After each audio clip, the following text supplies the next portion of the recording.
I want to start really by asking you all a very simple question. The question of how many of you, just by a simple raise of hands, are religious, whether it's Catholic, Christian. Okay, so the vast majority of you. Now, unsurprisingly, that number of you that are considered religious is very mirroring, in a sense, of the actual world population and how much of the world exactly is considered religious. So this chart clearly shows just exactly some of the general percentages of how much of our population is depending on what religion or non-religious, respectively. But what's more important for us to kind of get a general sense of is more than just are we religious or are we not religious, what are our previous religions if we had any. Because for me, it kind of all took place in a much larger sense. For me, religion has always stuck with me and in my family, I guess, trail of history for an extremely long period of time. My parents and my grandparents and my parents before that were all considered Catholics, or in a sense, not Protestant or Presbyterian Christians like we are today. But what's interesting to note is that my mother was someone who made the first strange switch to becoming Presbyterian out of being such a strictly Catholic family. And to my grandparents, this was a crazy astonishment. It was like, what are you doing? Are you crazy? Do you want to go to hell, etc., etc., etc. It was pretty funny. But to my grandparents, obviously, it was not as funny. But regardless, I was very curious. What really were the differences, to me at least, between Christianity and Catholicism, or Protestantism and Catholicism? And what I found was that it all fell under this general branch of Christianity. This branch of just an ideological being, that there is one God and Jesus Christ, and all the following that you can read about for yourself.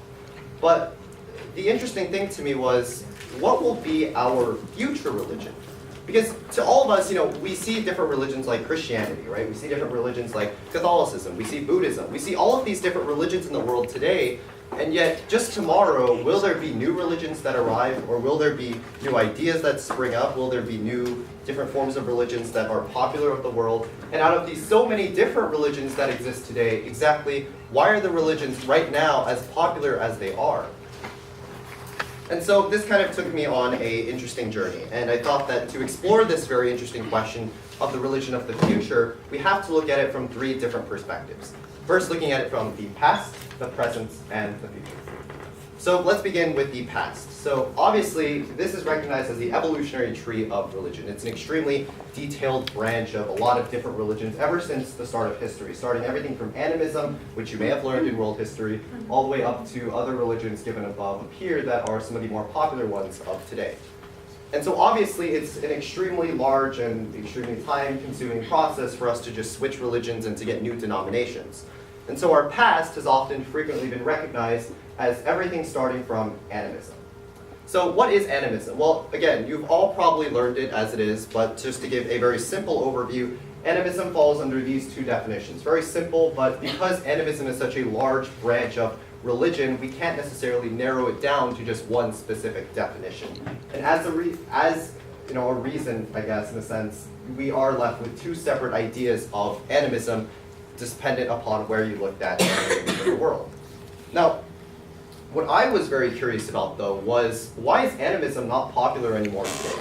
Why is it gone, and why is practically no one still in the world practicing things like believing in a supernatural power that organizes and animates the material universe? And rather, why do we look at religions like these instead of things like animism?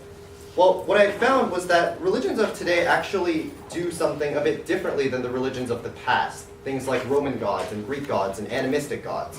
Because today we're taught how to dictate our lives. Christianity teaches us how to live. Judaism teaches us how to live as well. Hinduism teaches us how we should be treating other people, what we should do in our own personal secular lives. And as a result, we're granted different things in an afterlife, well, most of the time. And so, unlike those old previous religions, we're seeing more monotheistic, not always, as we can see, but in many cases, more monotheistic religions that are based off of ways to live our lives today and right now. And so what I found was that these sorts of religions obviously are nowhere near as popular.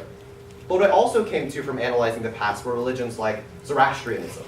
Why was Zoroastrianism not as popular if it was considered as complex as other religions like Christianity or Buddhism or Hinduism?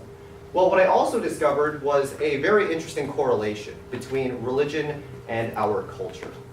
And that's kind of what leads us into the present, because right now we have a very interesting and very quickly adapting culture towards the environment around us. Everything from technology to other things in life, from all these different sorts of aspects that we choose to fill ourselves with, including the media. And religions like Zoroastrianism tend to not fit in those sorts of landscapes, especially in, for example, the United States. And that's the general answer that most people kind of come to, and most historians typically find themselves as to why religions like Zoroastrianism aren't as popular as Christianity. But again, we're looking at the present, right? So we should analyze the, I guess, culture of the present more than anything else if we want to analyze the actual religions of the present. Well, we're living in the present today, and what I found was a very interesting idea based more towards how Hollywood movies, or based off of the news articles we read about, or based off of the music we listen to, all kind of fall under a very scheme of religion that many of us follow in this room. So I'm not going to ask exactly who's Christian, who's Hindu, who's who's a Jew, but regardless of regardless of which one of those religions you fall under, it is important for us to understand that many of the religions that are popular today are actually not in conflict with a lot of the media we watch or listen to or read about. I mean, how many movies today actually say that Jesus Christ never existed? How many movies today say that Jews are a terrible group of people and that they need to be eliminated? Not that many, or at least I hope, but regardless of that, it is important for us to understand that movies and our culture as the United States, in our sense, do not conflict with the religions that are popular today, and as a clear reason, do have a sense of staying popular for such a long period of time. And so that draws us into the future, right? We can correlate religion and culture together to get a sense of what will be the culture, I guess, of the future, which eventually leads us to what will be the religion of the future. But in such a quickly moving atmosphere of the world, it's hard to say what will be the future culture of the world. I mean, in a place where politics, community, society, and media evolve ever so quickly, we can't just narrow it down to one specific idea in which we can match religion to. I mean, it's easy, obviously, for our present. We're living in it today, and it makes sense to us because we're living in it. But for the future, it's obviously not that simple. Because the New World Order is what we can kind of consider as a part of our analysis for understanding what our future culture may be. Because politics obviously plays an extremely important role in understanding these sorts of things. And so balance of power and international organizations are just two things that we're able to witness from the idea of the New World Order. Now, these two things clearly show that many historians believe that the world is adapting in a way where the United States isn't anymore going to be the top power of the world. Now, obviously, that may be true, that may not be true, but that's the predicted New World Order. A term that was used in Soviet times, a term that was used during the Cold War, a term that's still used today to show the different problems happening all throughout the Middle East and all the atrocities that happen there right now. And as a result, it's not surprising to us as to why we may use these sorts of pieces of analysis to look at the future and look at what the religion of the future really may look like.